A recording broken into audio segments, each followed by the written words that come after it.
everyone, I'm Brea, and I know everybody on BookTube always says that their favorite video of the year is the top 10 books, and I'm not gonna lie, I'm not any different.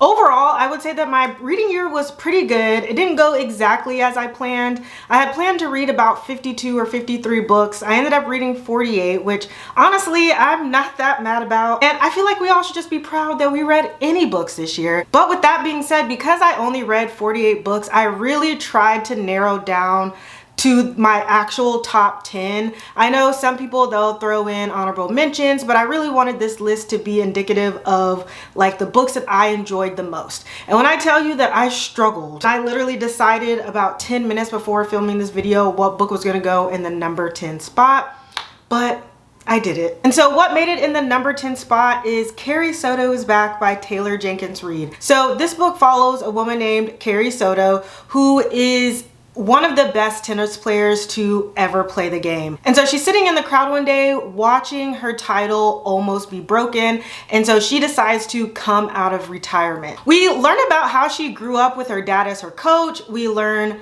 about how she's currently training for her comeback. So we get a lot of dynamics between her and her father, which I thought was really interesting. There's also an element of how the media plays into sports, especially when it comes to women athletes. A lot of women athletes can be seen as brutal or aggressive, whereas a man demonstrating like the same characteristics or actions are really just viewed as dedicated to their job. But to be honest, Carrie is a very intense character, but honestly, I feel like you have to have some intensity to be like the best who's ever done it. So that didn't really bother me much, and I feel like it just added another element that made the character just feel more real. So much so that I had to stop myself from Googling like, where is Carrie Soto now? Like, Taylor Jenkins Reid did do a really good job of really bringing these characters to life, and I'm hoping that this has repaired my relationship with Taylor Jenkins Reid a little bit. This book really surprised me, but I'm glad that I gave it a chance. And then number 9 on my list is a book that I'm sure you've seen on a few people's lists, or you've at least seen people talk about, and that is Yellowface by R.F. Kuang. This is another book that kind of surprised me just because I read Babel earlier on in the year,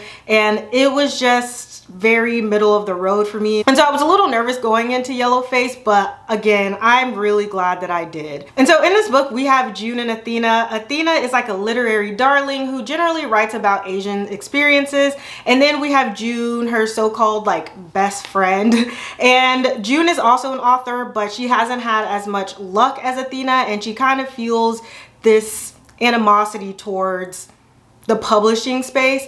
And so we actually see in here June witness Athena's death, and the way that Athena dies is absolutely ridiculous, and that's part of the reason that I really loved this book.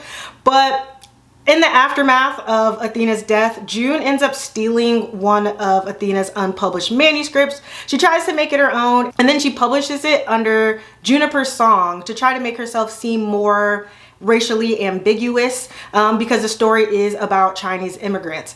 And so we follow June as she's still trying to navigate this new fame. We kind of get an insight into the publishing space and like everything that's kind of wrong with it. And overall, like the tone of this book was just so unserious, and I think that's why I loved it so much, because it was unserious, but it still talked about like really important themes that we're seeing in like the real world publishing space. And so after this, I will definitely give R.F. Kuang another go. I think I'll just have to be more in tune with like what the story is actually about and if I'll like it. But again, another one that I'm super glad that I gave a chance. I'm really hoping I could finish filming this video before the sun goes down, but I think I'm gonna fail. But we're gonna keep going. And so number 8, we have Drowning by T.J. Newman. And so this is one that I just kind of picked up on a whim, but when I tell you, the pace was pacing, okay? So what Drowning is about is that 6 minutes into this flight, a jetliner goes down and it crashes in the Pacific Ocean.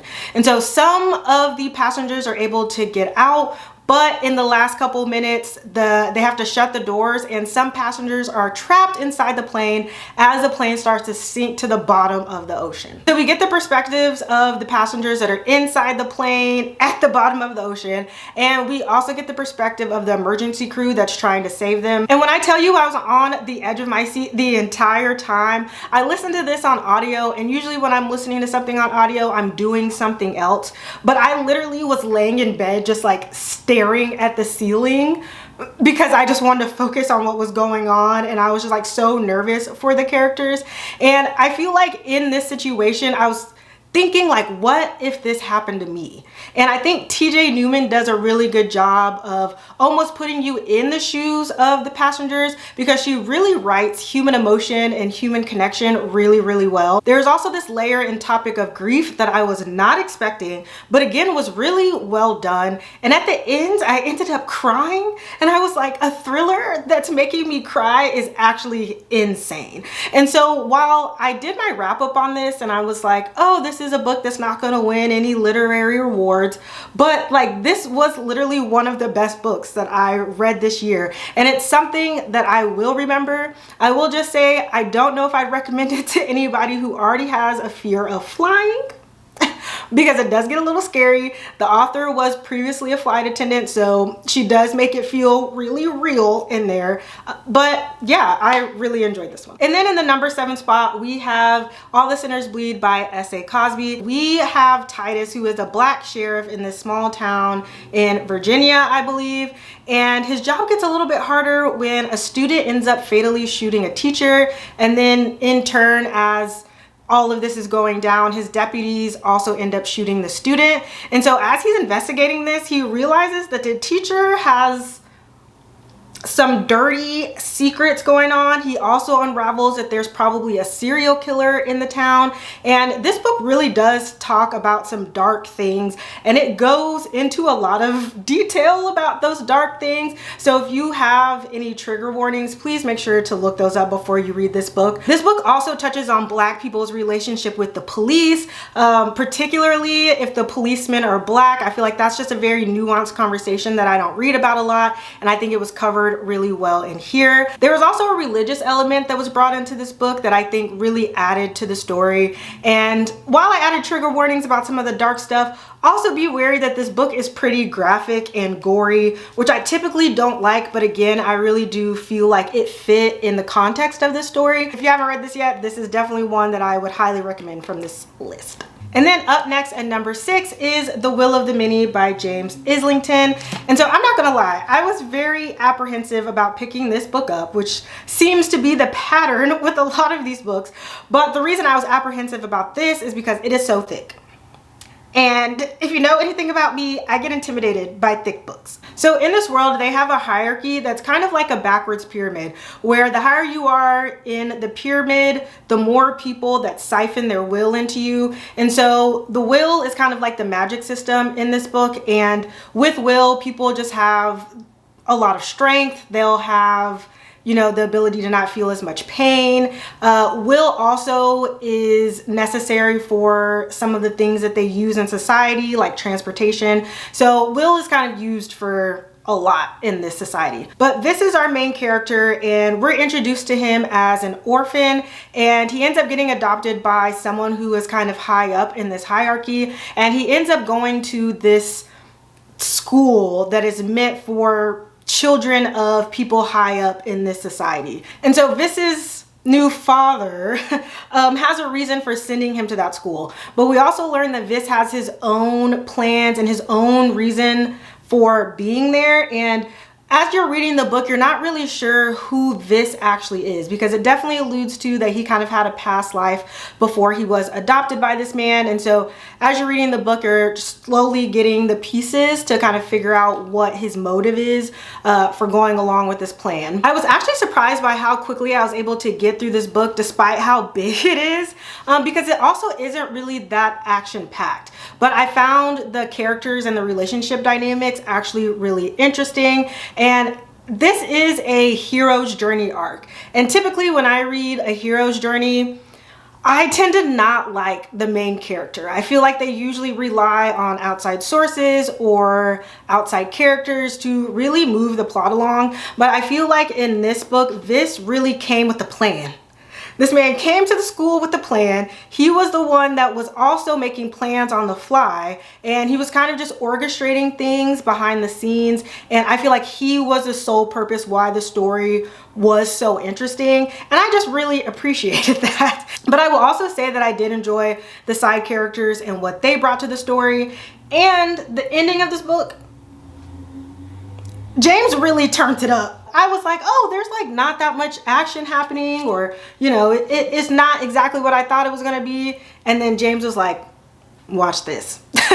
And I watched and I loved it. So I'm gonna need Mr. Islington. I need him to put pen to paper. I need him to put his fingers to the keyboard, something, because I need the sequel immediately. But in spot number 5, we have Grown by Tiffany D. Jackson. And this was low-key a really good year for me and Tiffany D, okay? Because I had never read anything by her before, and this year I did read Grown, and I read The Weight of Blood, which I also gave 5 stars. But Grown is a story that really stuck out to me. So we have a young girl named Enchanted who really dreams of being a famous singer, and her dreams start to come true when a really famous R&B singer named Corey starts to take interest in her. But things take a little bit of a twist when she wakes up with blood on her hands and Corey is dead, but she has no memory of what happened. And so we kind of get a backtrack into her and Corey's interactions. And this book was written so well that it had me cussing out loud. The way that Tiffany wrote Corey felt too real almost. Like the way the dialogue was written and how manipulative he was really just triggered something in me that I was like, this MFer. Ooh.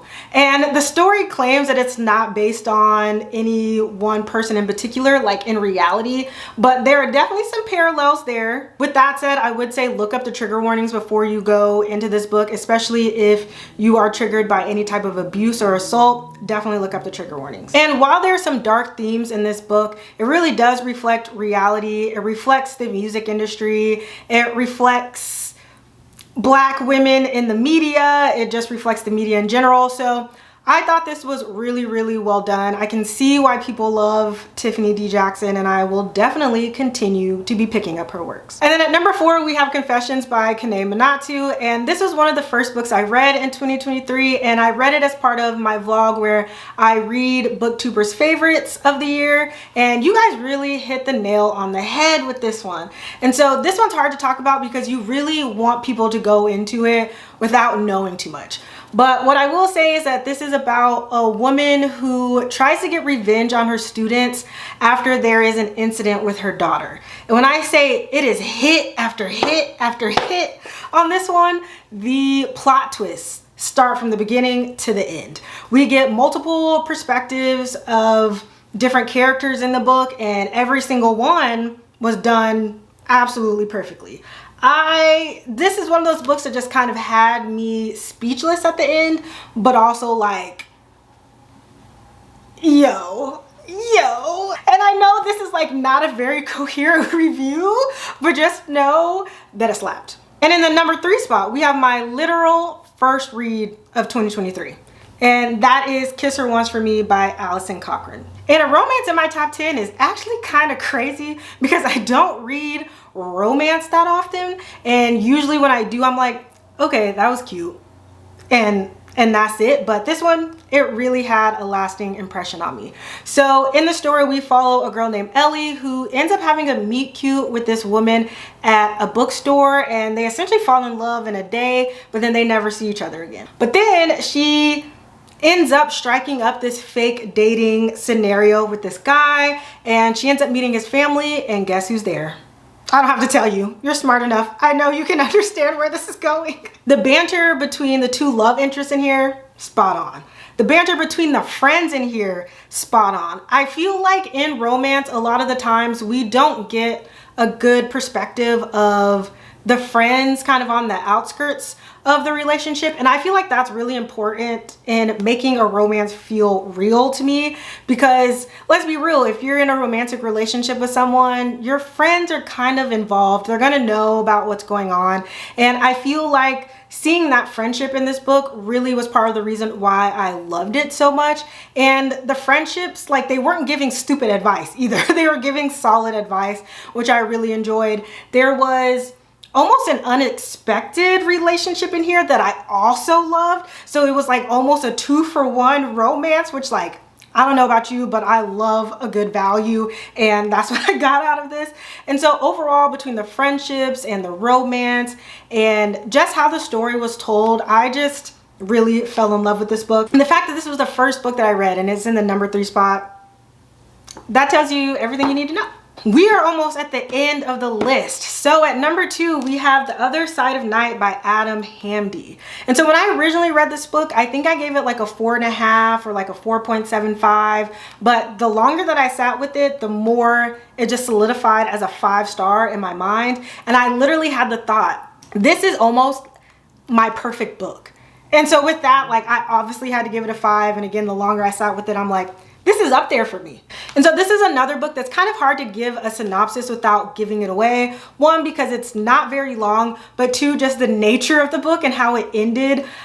I don't want to give too much away because then it'll just ruin the entire experience for you, and I don't want to do that. We start with a man named David who's writing about the sudden separation from his son, and then we also meet a character named Harriet, who is a police officer who is trying to, like, clear her name after she had a lapse in judgment while on the job. And so Harriet ends up finding a note in this book that ends up taking her on this, like, windy mystery, and we kind of learn how Harriet and David are connected. And I know that that synopsis does not sound very thrilling, but when I tell you that the ending of this book had my jaw on the floor, had my brain in a tizzy. And I also can't accept the fact that this ending probably isn't gonna work for some people, but it worked for me.